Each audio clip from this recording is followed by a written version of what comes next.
Buenos días a quienes nos sintonizan. Hoy es 3 de abril de 2026 y la actualidad nos exige mirar hacia Europa del Este con mucha atención. Buenos días, así es. Tenemos sobre la mesa un panorama que, bueno, requiere un análisis muy frío y detallado. Exacto, y fíjate en este contraste tan peculiar. En la región de Leningrado, las refinerías de petróleo rusas arden en este preciso momento tras un ataque masivo con drones. Sí, incendios de una magnitud considerable. Pero claro, si uno sintoniza los informativos locales de Moscú hoy mismo, el enfoque principal de las noticias deportivas es el optimismo del equipo de fútbol Spartak de Moscú. Están debatiendo cómo mejorar su posición en la liga. Es una disonancia tremenda, la verdad. Totalmente. Es la nueva fase de la guerra moderna, donde esa compartimentación extrema de la información choca de frente con la destrucción metódica de las infraestructuras. Claro, el día a día ciudadano intenta mantenerse intacto, mientras a nivel logístico la situación es crítica. Así es. Y bueno, antes de profundizar, hay que mencionar que este análisis a fondo llega gracias a ProWave AI. Eso es, al procesar el inmenso volumen de datos globales a través de su software Stylo Intelops, detectamos un patrón en las últimas 2 semanas. Un patrón que se marcó inmediatamente como un cambio de paradigma crítico. Y para la audiencia que nos sigue, usamos la versión para consumidores, Stylo News. Es una aplicación impulsada por inteligencia artificial que extrae datos de operaciones diseñadas originalmente para gobiernos y ejércitos. Exacto, es dar un acceso único a herramientas creadas para quienes toman las grandes decisiones a nivel global. Y lo que nos dice esa herramienta hoy es que, bueno, ya no estamos ante una guerra de trincheras tradicional. Desde luego que no. Por eso, el título de la inmersión de hoy es muy claro. Ucrania ataca a fondo, Europa se moviliza, Rusia señala una escalada. Un título contundente, sí. Nuestro objetivo hoy es desgranar fríamente estos eventos. Queremos identificar a los responsables de la toma de decisiones, evaluar el sentimiento en redes sociales y proyectar los escenarios más probables. Y siempre manteniendo una estricta objetividad, basándonos puramente en la mecánica de los hechos y sin generar alarmismos. Así debe ser. El rigor por encima de todo. Pues a ver, vamos a desmenuzar las cifras operativas porque revelan una estrategia muy deliberada sobre el terreno. Sí, los datos del 29 de marzo son clave aquí. Exacto. Según los registros, ese día tuvo lugar una ofensiva rusa masiva. Estamos hablando del lanzamiento sincronizado de unos 442 drones. ¿442? Madre mía. Y al menos un misil hipersónico Kinjal contra múltiples regiones ucranianas en una sola noche. Evidentemente, esto no es un bombardeo aleatorio, es una táctica matemática. Totalmente matemática. El mecanismo detrás de saturar el espacio aéreo con cientos de drones de bajo coste, como los famosos Shahed, es puramente económico. Claro, no buscan que todos acierten. Exacto. No se busca necesariamente que todos los drones impacten en sus objetivos. El propósito real es forzar a los sistemas de defensa aérea a gastar interceptores carísimos. Misiles que cuestan millones de euros, ¿verdad? Eso es, gastan millones para derribar tecnología que cuesta apenas unos miles. Y una vez que las baterías antiaéreas se vacían, pues el espacio aéreo queda expedito. Y ahí es cuando entra el misil Kinjal. Exactamente. Armas de alta precisión y alto valor estratégico destruyen los nodos energéticos fundamentales. Es, digamos, un desgaste sistemático de la capacidad de supervivencia de un país. Ya. ¿Y la adaptación táctica de Ucrania ante esto ha sido bastante drástica, según vemos en los informes? Muy drástica. Han cambiado el enfoque. Los datos muestran una campaña sostenida de ataques profundos. Están utilizando drones propios para golpear la infraestructura logística y energética cientos de kilómetros dentro del territorio ruso. Han golpeado donde más duele a la economía. Por ejemplo, han logrado reducir la capacidad de procesamiento del puerto petrolero de Ust-Luga, en el mar Báltico, en un 60%. Un 60% es una barbaridad logística. Totalmente. Y han provocado incendios graves en el puerto de Primorsk. Pero, a ver, el detalle que resulta más revelador para mí es el ataque contra la planta de microchips Kremni-El. En la región de Briansk, sí. Es un objetivo fascinante desde el punto de vista estratégico. Claro, porque uno se pregunta, ¿por qué enviar drones de largo alcance contra una fábrica de componentes en lugar de atacar una base militar tradicional? Pues porque golpear la planta Kremni-El significa atacar el cuello de botella de la línea de ensamblaje militar rusa. El punto débil de la cadena. Eso es, esa instalación específica es responsable de fabricar los microchips y los sistemas de estabilización de vuelo que requieren los misiles avanzados. O sea, sin esa microelectrónica la producción simplemente se paraliza. Exacto. Y respecto a los ataques a puertos como Ust-Luga, bueno, el mecanismo destructivo va mucho más allá de quemar reservas de combustible. Tiene un efecto dominó en los mercados, ¿no? Claro. Al dañar terminales que manejan más de 1 millón de barriles diarios, se dispara el riesgo percibido en toda la región. Y esto altera las primas de los seguros marítimos internacionales a niveles casi prohibitivos. Claro, las aseguradoras no quieren asumir ese riesgo. Y eso termina asfixiando los ingresos por exportación que financian la maquinaria bélica rusa. Todo ello sin necesidad de enfrentarse directamente a la flota del oponente. Entendido. A ver, la dinámica me recuerda a una partida de ajedrez de alto riesgo. Es una buena analogía, sí. Es como si ambos jugadores hubieran dejado de proteger a sus peones para lanzar ataques directos contra las líneas de suministro del oponente. Buscan ahogar la financiación bélica. Exactamente. O induciendo una especie de enfermedad vascular. Vascular. A ver, explícame eso. Sí, la estrategia ya no consiste en golpear al oponente en el rostro, sino en cortar lentamente el suministro de sangre. Ya. Los ingresos energéticos y la logística. Eso es. Cortar la electrónica para que los músculos en el frente de batalla sufran calambres y terminen colapsando por inacción. Wow. Es frío, pero tácticamente impecable. Y todo esto ocurre mientras la cruda realidad humana se procesa en un segundo plano estadístico casi invisible. Lamentablemente, el coste humano suele quedar opacado por la estrategia. Los informes recientes del Comité Internacional de la Cruz Roja son devastadores.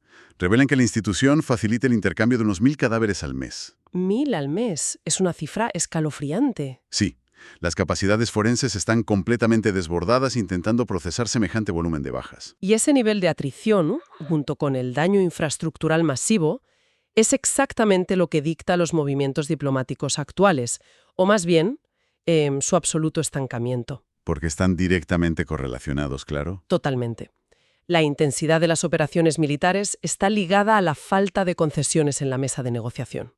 Un ejemplo claro es la propuesta del presidente ucraniano Volodymyr Zelensky. Cierto, la propuesta de cara a la Pascua ortodoxa. Eso es, a mediados de abril. Ha planteado un alto el fuego y ha sugerido además una pausa mutua en los ataques contra infraestructuras energéticas. Y a ver, en este punto me gustaría hacer de abogado del diablo y cuestionar un poco la lógica aparente de esto. Adelante, pongamos las cartas sobre la mesa. Si ambas economías están sufriendo un daño estructural crítico, quiero decir, Rusia perdiendo capacidad de refino y millones en ingresos diarios, y Ucrania enfrentando apagones generalizados. Sí, apagones muy severos. Entonces, ¿por qué no detener esta sangría energética en particular? ¿No sería una victoria táctica fácil para ambas partes darse un respiro mutuo en este sector? Bueno, desde una perspectiva civil o puramente lógica, el cese al fuego es lo más sensato. Pero la utilidad política y militar dicta exactamente lo contrario. ¿Por qué?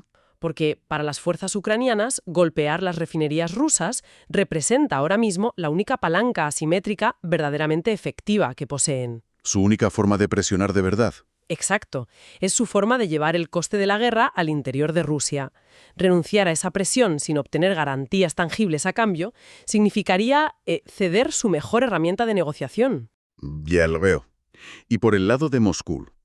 Por el lado de Moscú, la destrucción metódica de la red eléctrica ucraniana es un requisito militar. Necesitan paralizar la creciente industria de defensa local y, sobre todo, fracturar la resiliencia ciudadana. O sea, ningún bando acepta la tregua porque ambos calculan que pueden soportar el dolor económico un poquito más que su adversario. Así es. Es un pulso de resistencia brutal. Y al analizar las posibles salidas internacionales a este bloqueo, vemos que la fractura no se limita a los países implicados. No, desde luego. Divide también a las potencias mediadoras. Exactamente. Según los perfiles políticos que desgranan los informes de Estilo News, hay una división clara. Sí, la administración estadounidense, ahora bajo la presidencia de Donald Trump, busca una resolución rápida y marcadamente transaccional. Un enfoque muy orientado al negocio, digamos. Exacto. Los datos sugieren incluso una apertura a aceptar concesiones territoriales para congelar las hostilidades ya mismo. Y claro, al cruzar esto con la postura oficial de la Unión Europea y la OTAN, el choque es frontal. Europa muestra una oposición categórica a ceder cualquier grado de soberanía ucraniana. Esa asimetría de visiones expone una vulnerabilidad importante en la arquitectura de seguridad occidental. Muy importante. Y es fascinante ver cómo esto se refleja en el análisis de sentimiento en redes sociales y medios de comunicación. Ah, sí. Los datos de redes muestran un patrón dual muy curioso.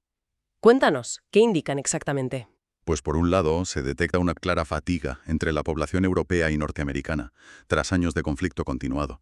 Hay cansancio de la guerra. Lógico, el desgaste informativo pasa factura. Pero, por otro lado, el apoyo popular a los ataques estratégicos ucranianos en territorio ruso se mantiene muy sólido. Es una paradoja interesante. Sí, parece que la opinión pública ha asimilado que la disuasión activa es, el único camino viable hacia la estabilidad a largo plazo. Totalmente. El gran escollo aquí es que las exigencias de Rusia son maximalistas y permanecen inalterables.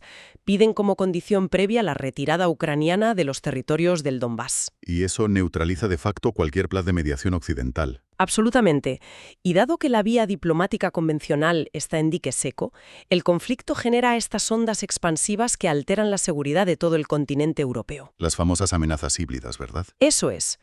Los datos monitorizan un incremento vertiginoso de estas amenazas, particularmente en el norte de Europa y los países bálticos. Sí. Y para quienes nos escuchan, no estamos hablando de columnas blindadas cruzando fronteras. No. Hablamos de acciones encubiertas. Exacto. Hablamos de incursiones persistentes de drones no identificados en el espacio aéreo de Finlandia, o de interferencias constantes de señales GPS. Interferencias que, por cierto, están obligando a desviar vuelos comerciales enteros en el Báltico. Es un peligro real para la aviación civil. Y también vemos campañas de propaganda y desinformación muy sofisticadas dirigidas a la población separatista de Narva, en Estonia. El mecanismo fundamental de esta guerra híbrida es la explotación de la ambigüedad. Moscú comprende perfectamente que una agresión militar abierta contra el Báltico invocaría el artículo 5 de la OTAN. La defensa colectiva automática. Exacto.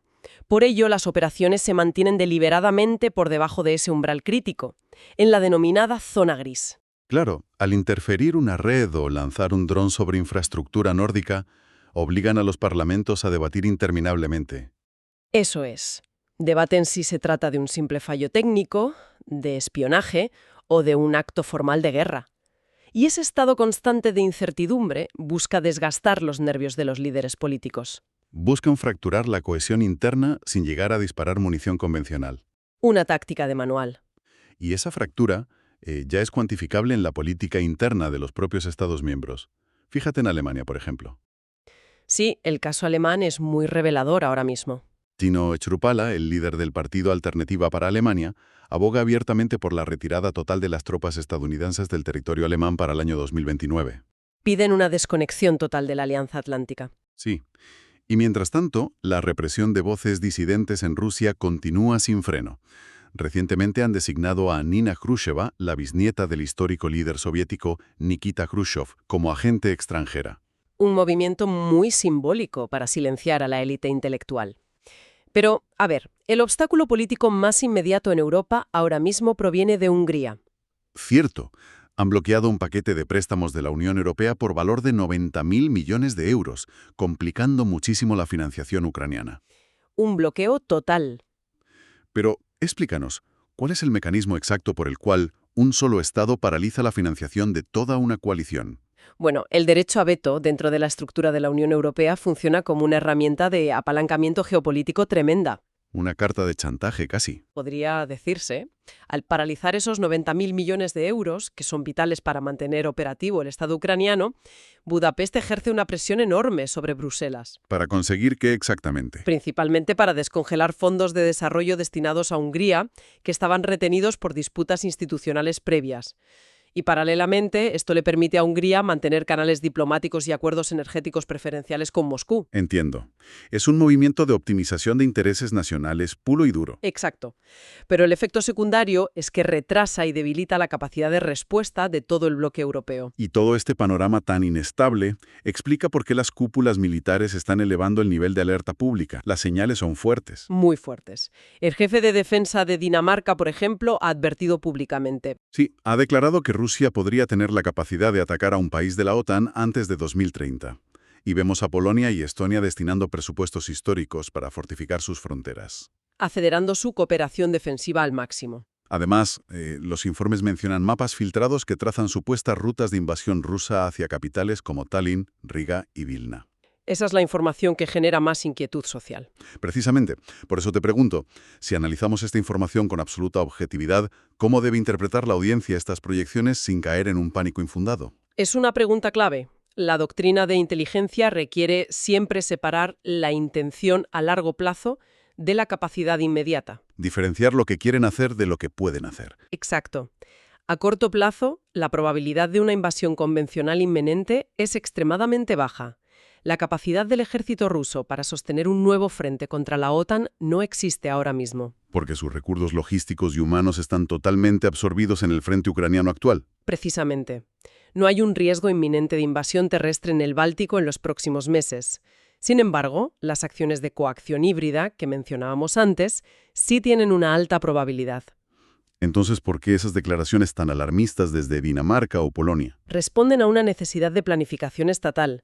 La industria militar pesada tarda años en reabrir líneas de ensamblaje para munición y blindados. Claro, no se fabrican tanques de un día para otro. Exacto. Las alertas buscan justificar ante la ciudadanía la necesidad de aprobar hoy presupuestos de defensa masivos para construir la disuasión necesaria que evite el peor escenario posible en 2030. Vale, queda muy claro. Y bueno, mientras Europa escudriña el Báltico y reorganiza sus presupuestos, no podemos olvidar el conflicto paralelo en Oriente Medio. Es que están íntimamente conectados. Actúa como un catalizador económico inesperado. Las tensiones recientes entre Estados Unidos, Israel e Irán están cambiando las reglas del juego. Especialmente por las amenazas de Irán de cerrar el estrecho de Hormuz. Eso es.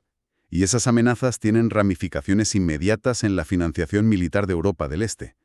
Es un flujo de capital interconectado. La mecánica de esta conexión reside puramente en los mercados globales de hidrocarburos. El estrecho de Hormuz es la arteria por la que transita una quinta parte del petróleo mundial. Una quinta parte. Se dice pronto. Y la simple retórica sobre su posible bloqueo genera una volatilidad instantánea que encarece el precio del barril de crudo a nivel global. Y un mercado del crudo al alza es el escenario óptimo para la economía rusa. Totalmente. Maximiza los beneficios de las exportaciones que logran sortear las sanciones internacionales. Digamos que cada dólar que sube el barril de Brent en respuesta a Oriente Medio es un dólar adicional que sostiene la logística rusa. ¡Qué barbaridad! Pero, a ver, lo más revelador de esta crisis simultánea es el papel de Ucrania.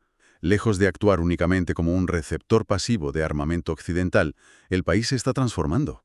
Sí, se está posicionando como un exportador clave de tecnología militar probada en combate real. Exacto. Los datos indican que Kyiv está compartiendo terabytes de telemetría de vuelo para desarrollar enjambres de drones autónomos impulsados por inteligencia artificial. Y no solo eso. Han desplegado expertos en guerra electrónica a Oriente Medio y han formalizado un pacto estratégico de defensa de 10 años con Qatar. Te planteo una reflexión que me parece fascinante. Se está convirtiendo Ucrania, paradójicamente a causa de su aislamiento forzado, en el Silicon Valley mundial de la guerra de drones y la IA militar. Sin lugar a dudas. Este fenómeno representa una alteración drástica en el ciclo de desarrollo armamentístico global. Porque antes los tiempos eran larguísimos, ¿no? Tradicionalmente, implementar un nuevo sistema de armas requería años de burocracia y pruebas por parte de grandes contratistas de defensa. Sí, reuniones, prototipos, décadas a veces. Exacto. Pues actualmente el bucle de retroalimentación ocurre en cuestión de horas. Si un dron ucraniano es neutralizado hoy por una nueva frecuencia de interferencia electrónica, los programadores ajustan el código esa misma tarde. Es como actualizar una aplicación móvil. Literalmente, a la mañana siguiente miles de drones reciben una actualización de software inalámbrica que los vuelve inmunes a esa táctica enemiga. Las crisis simultáneas han expuesto la escasez de munición de Occidente. Y esto está obligando a una adaptación pragmática impresionante. Así es, hacia un orden global más realista donde la tecnología ágil de drones está reemplazando a las doctrinas militares tradicionales. Las instituciones europeas ya están reconociendo este cambio de paradigma. Por ejemplo, la Comisión Europea ha estructurado el programa EDIP, con una inversión inicial de 1.500 millones de euros para acelerar la manufactura local. Y Francia acaba de anunciar una reevaluación completa de su planificación estratégica militar. Han desplazado el enfoque desde los grandes interceptores hacia redes de defensas antidrones económicas. Es un reconocimiento pragmático de la asimetría de costes. Estamos observando la obsolescencia de manuales tácticos en tiempo real. Totalmente. Un conjunto de drones ensamblados con piezas comerciales por 10.000 euros puede inhabilitar hoy un navío valorado en 1.000 millones. Es la nueva realidad. Bueno, para sintetizar este inmenso volumen de datos operativos, es fundamental perfilar los próximos eventos a corto plazo que la audiencia debe vigilar de cerca. A ver, el calendario presenta 3 coyunturas críticas a observar. Tomamos nota. Primero, el 8 de abril, el gobierno francés presentará los pormenores de esa nueva ley de planificación militar, cuantificando el rearme europeo. Vale. El segundo punto. El 12 de abril, las elecciones nacionales en Hungría. Servirán como termómetro para evaluar si el bloqueo institucional sobre esos 90 millones de euros se mantiene o si se destraba de una vez. Importantísimo eso para la financiación. Y la tercera fecha, imagino que es la propuesta de Pascua. Exacto. En torno al 16 de abril, será imperativo monitorizar las negociaciones diplomáticas para constatar si hay voluntad política para el alto al fuego energético. Fechas que requieren una observación meticulosa, desde luego. Y bueno, esta capacidad de estructurar y conectar datos globales aparentemente dispares es precisamente el núcleo de la aplicación StioloNews. Así es. Una herramienta que permite personalizar informes de inteligencia a partir de cientos de fuentes tradicionales y flujos de datos en plataformas como X. Transformando el exceso de información en conocimiento táctico claro. Quienes nos escuchan pueden suscribirse y configurar sus perfiles a la carta en www.stylonews.com. Una verdadera democratización de las herramientas analíticas. Así es, noticias impulsadas por IA bajo demanda. Bueno, concluimos aquí esta inmersión de hoy. Queremos agradecer a la audiencia su tiempo y su atención. Ha sido un placer desgranar todo esto hoy. Les invitamos a que nos sugieran temas para futuros análisis a fondo a través de los perfiles oficiales de StyloNews en sus redes sociales favoritas. Y para cerrar la sesión, me gustaría dejar a la audiencia con una reflexión provocadora. Si las tácticas de las guerras del futuro se están ensayando hoy con inteligencia artificial y drones de bajo coste en Europa del Este, Una premisa inquietante. la pregunta es, ¿qué significa eso para el concepto de seguridad nacional de cualquier país del mundo en la próxima década? ¿Están nuestras fronteras realmente preparadas para amenazas que no aparecen en los radares convencionales? Una interrogante esencial que deben responder los líderes globales. Lo dejamos ahí para que lo piensen. Muchas gracias por acompañarnos y hasta la próxima actualización operativa.